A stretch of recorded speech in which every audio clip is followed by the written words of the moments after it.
here to the Wren's 25th anniversary homecoming concert. Homecoming's exciting every year to mix new faces and old faces, but it's especially exciting this year as it is our 25th year.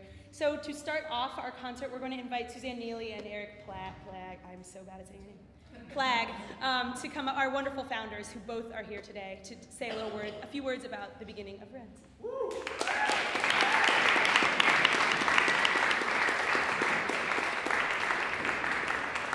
So 25 years ago, I think this month, it was probably the beginning of October, a friend of ours, someone I'd gone to high school with who knew Suzanne, said, "You guys really need to talk."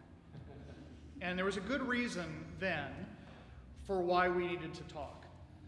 Because 25 years ago, your options for singing madrigal music at William & Mary were extremely limited.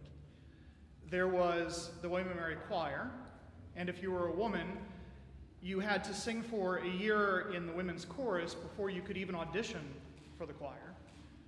And then if you wanted to be in the Botetots, which were the only madrigal and chamber music a cappella group on campus, you had to wait for someone to either graduate or drop dead in order to find a spot in the group. So out of a population then of almost 5,000 students, there were 20 students in any given year who could sing a cappella music at William & Mary. So Suzanne and I talked, because our friend suggested that we should do that, and we decided, well, let's start another a cappella group that'll just function like a student organization. That shouldn't be a big deal, right? Right? It shouldn't be a big deal. It was kind of a big deal. There were a lot of people who really didn't want to see that happen. And I think part of that was a mistake that we made together by deciding to call ourselves the College Singers.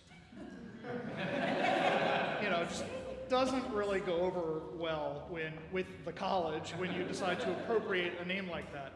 And so we spent a year in this sort of legal limbo of functioning as the College Singers and the college saying, yeah, we're not going to recognize you with that name. And then in the next year, as our numbers grew and after we'd been performing a bit around town and had gotten a pretty decent name for ourselves, we reconfigured ourselves as the Sir Christopher Wren Singers, and then eventually dropped the Sir because it seemed really, really pretentious. So anyway, that's how it got started, and then I'll turn it over to Suzanne to say a little bit more about what has happened since then. Oh, well, I've lived in Williamsburg for about 9 years now. I've had the good fortune of dropping in on occasion to hear some concerts through the years, and I've just been so proud of all that has been accomplished here. I mean, to think that what we started out with as a little tiny group of 8, really, the first year, has grown. We have hundreds of alumni now, and that a cappella has taken off. I mean, on campus there are 12 groups, 11 groups, and I know across the state over 150, and across the country, I mean, on the collegiate level, it's just incredible, and to think, you know, that we had a small hand in that on this campus is just really special. I can't believe I'm possibly that old either. These kids weren't even born yet when we started this group. But I have my own little Wrens here that are hopefully going to be coming up before long. I just also wanted to say I started off setting up tours with Eric and doing marketing and promoting our concerts and raising money, selling Krispy Kreme donuts on campus. And a little small part of that set me off on my career in arts administration, and little did I know that started right here with this group. So I wanted to take this opportunity to thank all of the supporters who are here today, and also all of those who have come before over the years since day one. I mean, we wouldn't be here without all of you, and especially Sue Anker, who's been here since day one. Eric and I, she somehow became our Wren mom, if you will, and was at every concert from day one and continues to know every single one of these. It's the one piece of continuity in this group, which we're so thankful for.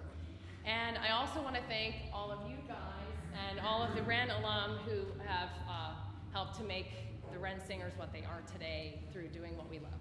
So thank you. Just want to add one other thing.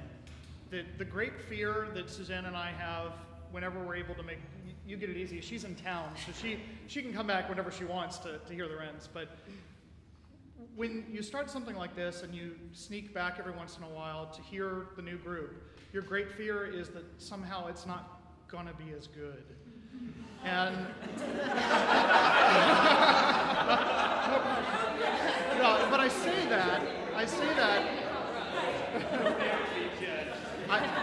that because I snuck in while they were rehearsing and listened to them singing for a bit, and I was blown away. This group is awesome. So let's hear it.